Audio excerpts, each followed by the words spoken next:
तो दोस्तों आज मैं एक्सप्लेन करने वाला हूँ ओडीटी मूवी को। ये मूवी थोड़ी सस्पेंसफुल है और कहानी बहुत हटके है, मज़ा आ जाएगा आपको देखने में। तो अब चलिए स्टार्ट करते हैं। तो फिल्म की स्टार्टिंग में हम जंगलों के बीच एक घर को देखते हैं। डैनी अपने हस्बैंड के साथ इस घर में शिफ्ट हुई थी। ये घर इन्हें बहुत महंगे में पड़ा था। डैनी रेनोवेशन का काम कर रही थी, साथ ही कैमरे से अपनी फोटोज भी खींच रही थी मेमोरीज के लिए। ये जगह वीरान थी। अब हमने एक पागल खाने को देखा। यहाँ बहुत ही खतरनाक पेशेंट्स थे। एक तो कैनिबल था, इसलिए उसके मुंह को कवर करके रखा गया था। ये डॉक्टर टेड है, डैनी इसी की वाइफ है। तभी डैनी का कॉल आ गया। टेड ने पूछा क्या आज रात तुम वहीं रहोगी? इसने कहा हाँ। टेड आज रात घर नहीं आने वाला था, उसकी नाइट शिफ्ट थी। इसने डैनी को अपना ध्यान रखने को बोला। यहाँ हमें पता चला डैनी की एक बहन है, उसका नाम डार्सिया है। ये अपनी बहन को घर बुलाना चाहती थी, पर टेड ने मना कर दिया। फिर अपने पेशेंट्स की केयर करने लगा। डैनी ने अपनी बहन को मैसेज में कहा हम दो जिस्म एक जान है। ये अपनी बहन से बहुत प्यार करती थी। थोड़ी देर में रात हो गई। ये इस कैंप में रहती थी क्योंकि रेनोवेशन का काम चल रहा था। ये गाड़ी में कोई सामान लेने आई तो ये पीछे से आहट आई, मानो कोई घर के अंदर घुस गया हो। ये जल्दी से अंदर चली गई और खुद को लॉक कर लिया। तभी किसी ने दरवाजे पे दस्तक दिया। ये थोड़ा डर गई और देखा यहाँ एक अनजान आदमी आया है जो घर के अंदर आना चाहता था। उसने कहा तुम मुसीबत में हो, तुम जब बाहर कार में कुछ लेने गई थी तब कोई घर के अंदर घुस गया। पर डैनी ने इसे जाने को बोला और कहा मेरे पति आने वाले हैं। पर इसे पता था वो नाइट ड्यूटी पर है। आदमी फ्रस्ट्रेट हो रहा था। वो जल्दी गेट खोलने को कहने लगा। इससे ये और डरने लगी और कहा यहाँ कोई नहीं घुसा है, तुम यहाँ से चले जाओ नहीं तो मैं पुलिस को फोन करूंगी। इसने कहा करो पुलिस को फोन, ये सही रहेगा। पर डैनी को अपना फोन नहीं मिल रहा था, ना ही इस आदमी के पास फोन था। तभी डैनी को अंदर से खटपट की आवाजें आने लगी। इससे ये कंफ्यूज हो गई कि ये सच बोल रहा है या झूठ। आदमी ने कहा मुझे अंदर आने दो, मैं तुम्हारी जान बचाने की कोशिश कर रहा हूँ। इससे डैनी गेट खोलने लगी और सीने ही कट हो गया। फिर हमने उसी आदमी को देखा। इसकी ड्राइंग्स देख के हमें पता लगा ये साइको है। तभी से बाहर से आवाजें आने लगी। ये बाहर आ गया। तभी इतना डर गया कि मानो किसी की आत्मा देख ली हो। ये बेड के नीचे छुप गया। तभी डोर अपने आप खुलने लगा। खैर हमें पता चला ये आदमी एक किलर है। घर के अंदर किसी की डेड बॉडी पड़ी थी। इसने उसके फेस को बुरी तरह क्रश कर दिया था और उसकी आंख की परत को निकाल ली थी। अब हमने एक लेडी को देखा। ये डैनी की बहन थी, साथ ही ये अंधी भी थी, देख नहीं सकती थी। टेड इससे मिलने आ गया। डार्सी विचक्राफ्ट की चीजें बेचती थी। इसे जादू टोना पे विश्वास था। डार्सी से एक भूतिया बेल दिखाती है और कहती है एक अंधा आदमी था जो होटल में बेल बॉय का काम करता था। उसने पूरी जिंदगी वही काम किया। एक रात को वो एक नशेड़ी गेस्ट को कमरा दिखा रहा था। उस गेस्ट ने इसे सीढ़ियों से धक्का दिया जिससे गर्दन टूटने से उसकी मौत हो गई। दरअसल उसी आदमी ने उस बेल बॉय को मारा था और उसी की आत्मा से वो डर रहा था। इस बेल को बजाने से उस बेल बॉय का भूत यहाँ आ जाएगा क्योंकि उसी की आंख के हिस्से से विचक्राफ्ट करके इसे बनाया गया था। टेड इन चीजों पे बिलीव नहीं करता था। उसने बेल बजाने को कहा। डार्सी बोली ये खतरनाक हो सकता है क्योंकि आखिरी बार जिन दो लोगों ने घंटी बजाई थी वो मारे जा चुके हैं। हमें पता चला उस दिन इस आदमी ने डैनी की जान ले ली थी। डार्सी अपनी बहन के लिए बहुत दुखी थी। किलर का नाम ओलिन था। डार्सी ने किलर का रुमाल मंगाया था। टेड उसका रुमाल ले आया। किलर पकड़ा जा चुका था। इस रुमाल से ये जादू टोना करके किलर के दिल का हाल जानना चाहती थी कि उसे पछतावा है या नहीं। खैर टेड अब दूसरी लड़की से प्यार करने लगा था। वो उसके साथ जल्द ही घर में शिफ्ट होने वाला था। ये चीज डार्सी को अच्छी नहीं लगी। अभी इसकी बहन के मरे हुए 1 साल भी नहीं हुआ और ये दूसरी लड़की से प्यार करने लगा। डार्सी को बहुत बुरा लगा। टेड ने इसे अपने घर पे इनवाइट किया। डार्सी को कुछ डाउट हो रहा था। इसने उस आदमी के आंख के पहने हुए लेंस और उसके रुमाल से कोई रिचुअल किया। इससे इसे कुछ विजन्स दिखे, साथ ही एक मास्क पहना आदमी भी दिखा। ये सब देख डार्सी को कुछ पता चल गया जो हमें आगे पता चलेगा। ये जल्दी से अपने शॉप में आ गई। यहाँ एक बॉक्स रखा हुआ था। एक बात याद रखना, इसके शॉप में जो जो चीजें हैं वो सब जादू टोना की चीजें हैं।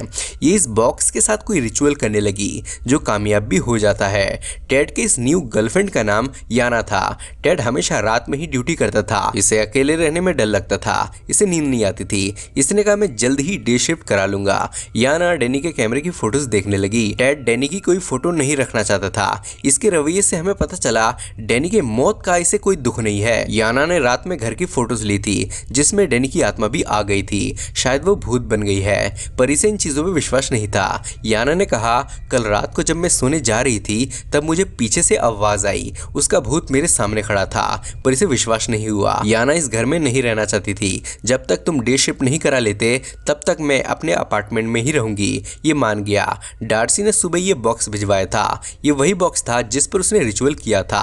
तभी डार्सी यहाँ आ गई। उसका यहाँ आना टेड को अच्छा नहीं लगा, पर वो इसे भगा नहीं सकता था। ये डार्सी को अंदर ले आया और याना से मिलवाया। डार्सी बोली, तुमने मुझे अपने घर इनवाइट किया था, इसलिए मैं आई हूँ। टेड बोला, हम दोनों अभी बाहर जा रहे हैं, हम तुम्हें घर तक छोड़ देंगे। डार्सी ने कहा, मैं यहाँ आ ही गई हूँ तो कुछ दिन रहना चाहती हूँ। इसने कहा, तुम अकेले कैसे रहोगी, हम दोनों काम पे जाते हैं। पर ये अकेले रह सकती थी। टेड इसे ना नहीं कर पाया। उसने इसे रहने की परमिशन दे दी। याना को ये अच्छा नहीं लगा। इस बॉक्स के अंदर एक वुडन मैन था जो डार्सी की माँ का था। ये उसे टेड को देने के लिए लाई थी। इसे वॉशरूम जाना था। टेड ने इसे वॉशरूम दिखाया। याना इस पे नाराज हुई कि तुम कैसे यहाँ उसे रहने दे सकते हो। इसने कहा, मैं मना नहीं कर पाया, रहने दो उसे अकेले, तुम गुड बाय कह के ऑफिस चली जाना। टेड काम पे चला गया। डार्सी ने कहा, एक विच ने मेरी मॉम के मैरिज के 5th एनिवर्सरी में ये वुडन मैन गिफ्ट किया था, पर याना को वो पसंद नहीं आया। इधर टेड हॉस्पिटल में आ गया और अपने पेशेंट्स की फाइल पढ़ने लगा। ये सारे साइको पेशेंट्स थे। सरकार ने इन्हें यहाँ इलाज के लिए रखवाया था। ये ऑफिस जा रही थी, तभी देखा इसने उस वुडन मैन को बॉक्स से निकाल कुर्सी पे बैठा दिया है। पर डार्सी ने कहा, मैंने उसे बाहर नहीं निकाला। खैर ये जाने लगी, पर कार की चाबी नहीं मिल रही थी, ना ही वो कार में थी। ये उसे ढूंढने लगती है पर नहीं मिली। अब बिना चाबी के ये ऑफिस कैसे जाएगी। याना घर रुक गई। थोड़ी देर में रात हो गई। डार्सी से बातें करने लगी और पूछा, तुम टेड से कब मिली। इसने कहा, 2 साल पहले। डार्सी ने पूछा, जब मेरी बहन जिंदा थी तब तुम दोनों का अफेयर तो नहीं चल रहा था। इसने कहा, नहीं, हम बस दोस्त थे। डार्सी ऑब्जेक्ट को रीड कर सकती थी। वो किसी भी चीज को छू के उसके बारे में सब कुछ बता सकती थी। एक विधवा मुझे अपने घर लेके गई थी और उसके पति की अंगूठी दिखाई। वो जानना चाहती थी कि उसका पति उसको धोखा दे रहा था या नहीं, पर उसने धोखा दिया था, बार बार देता था। इसने कहा, ऐसे कैसे तुम चीजें छू के सब कुछ बता लेती हो, तुम तो अच्छी साइकिक हो। डार्सी का कहना था, जो चीजें जिस्म के करीब रहती हैं उससे चीजें बताना आसान हो जाता है, जैसे घड़ी, रुमाल एक्सेट्रा। डार्सी ने कहा, रात में तुम्हें अकेले रहने में डर नहीं लगता। अगर आधी रात को कोई अनजान शख्स तुम्हें दरवाजा खोलने को कहेगा तो तुम खोल दोगी। इसने कहा, बिल्कुल नहीं। यहाँ हमें पता चला ओलिन ने डैनी को नहीं मारा था, इसने दरवाजा ही नहीं खोला था। इससे वो पुलिस को बुलाने चला जाता है। फिर ये लाइट मार के देखने लगी कि कोई यहाँ है तो नहीं। इसने कैमरा को लाइव फोटो पे छोड़ रखा था। ये कैंप के अंदर आके फोटोज देखने लगी। वाकई कोई अंदर घुसा था। ये बहुत ज्यादा डर गई। वो आदमी इसे बचाने ही आया था। इसने डरते हुए कैंप खोला। वो सामने ही बैठा हुआ था। डैनी के हाथ पैर कांपने लगे। इसने हथौड़े से ब्रूटली उसे मार डाला। याना ने पूछा, अगर ओलिन ने उसे नहीं मारा तो किसने मारा है। तभी हमें ओलिन को दिखाया गया जो टेड के हॉस्पिटल में पेशेंट है। ये टेड का पार्टनर आइविर है। यहाँ हमें पता चला ये वाकई में साइको है। मुझे बोलते हुए भी शर्म आ रही है कि इसने अपनी मदर को मार डाला, पर अभी बैठ के उनके लिए प्रेयर करा था। गवर्नमेंट इसे अगले हफ्ते रिहा भी कर रही थी।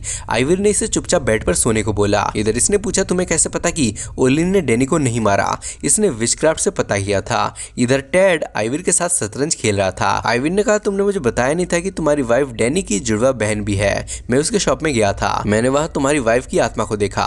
उसकी आंखें लाल थी। तभी से याना का कॉल आया। उसने कहा, डॉर्सी मुझे कह रही है कि ओलिन ने डैनी को नहीं मारा बल्कि तुम्हारे पार्टनर आइविन ने मारा है। ये सुन टेड शॉक हो गया, पर इसने कह दिया उसकी दिमागी हालत ठीक नहीं होगी, इसलिए बड़बड़ा रही होगी। याना ने जल्दी इसे घर आने को कहा। तभी वो वुडन मैन मुंह खोल के इसे देखने लगा।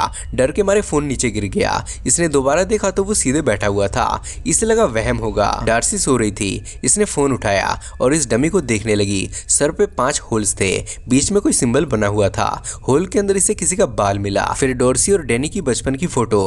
अंदर से दांत भी निकलता है और खून भी। तभी डॉर्सी जाग गई और सारी चीजें अंदर रखने को कहा। ये उन्हें अंदर रख देती है, फिर सोने चली गई। डॉर्सी डमी के पास आके बैठ गई और कोई रिचुअल करने लगी। थोड़ी देर बाद याना वॉशरूम करने आई। तभी लाइट अपने आप बंद हो गई। ये डर गई, पर डॉर्सी तो वहीं बैठी हुई थी। इसे लगा टेक्निकल फॉल्ट से बंद हो गई होगी। ये सोने आ गई और डैनी के कैमरे में उसकी वीडियोस देखने लगी।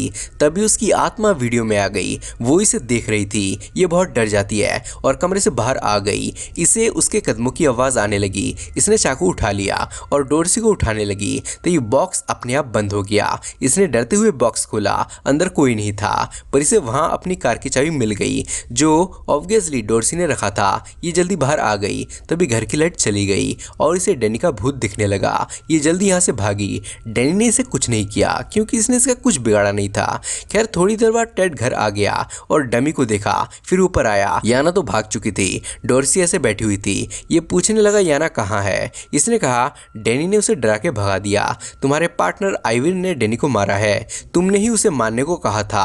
अगर तुम्हें डैनी के साथ नहीं रहना था तो तलाक ले लेते। वो रोती चिल्लाती दुखी होती पर आज जिंदा होती, पर तुमने आइविर को भेज के उसे मरवा दिया। ये जानता था डैनी मुझसे बहुत प्यार करती है, इसलिए तलाक नहीं देगी। अगर उसे याना के बारे में पता चलेगा तो वो मुझे घर से निकाल देगी, जो ये नहीं चाहता था। इसने उस घर में अपनी पाई लगाई थी, इसलिए इसके पास उसे मारने के अलावा कोई ऑप्शन नहीं था। इनकी बातें ओलिन ने सुन ली थी, इसलिए वो उसे बचाने आया था। डार्सी ने पहले इसे मारने का प्लान बनाया था, पर फिर इसने इसे बर्बाद करने का सोचा कि ये अपनी गर्लफ्रेंड, नौकरी, घर सब कुछ खो दे। पर अब भी ये नाटक करता है और कहा डिटेक्टिव मीनहैन इस केस पे काम कर रहे थे। उनके पास सारे सबूत हैं कि उसे ओलिन नहीं मारा है। डिटेक्टिव की बातों पे तो बिलीव करोगी ना। मैं यहाँ फोन रख के जा रहा हूँ। मैं डिटेक्टिव को फोन करने को बोलूंगा। जब फोन बजे तब उसे उठा लेना। ये हॉस्पिटल चला जाता है। इसके बाद फोन बजता है जो इसी ने किया था। वो इसके लिए ट्रैप बिछा के गया था ताकि ये नीचे गिर के मर जाए। ये फोन उठाने जाने लगी और उसके ट्रैप में फंस गई। इसने आइविर को उसे मारने भेज दिया। ये यहाँ आ गया और देखा वो आखिरी सांसें गिन रही है। इसने टेड को बता दिया कि वो थोड़ी देर में मर जाएगी। तभी डार्सी ने कोई विचक्राफ्ट किया जो उस वुडन मैन पर हुआ।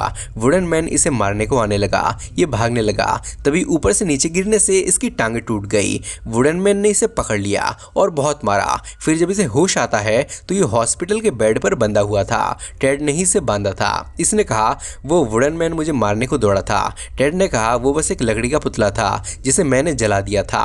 वो कैसे तुम्हें मारने आ सकता है। आइविर प्रीस्ट को अपना गुनाह बताना चाहता था। उसे नरक के आग में नहीं जलना था। इसने कहा नरक जैसी कोई चीज नहीं होती। आइविन ने कहा मैं पुलिस को तुम्हारे बारे में कुछ नहीं बताऊंगा, सारा दोष अपने ऊपर लूंगा। पर यह फंसना नहीं चाहता था। ये उस कैनिबल पेशेंट को खोल देता है जो आइविर को खाने लगता है। सबको यही लगेगा कि एक पेशेंट ने दूसरे को मार दिया। याना ने इससे ब्रेकअप कर लिया।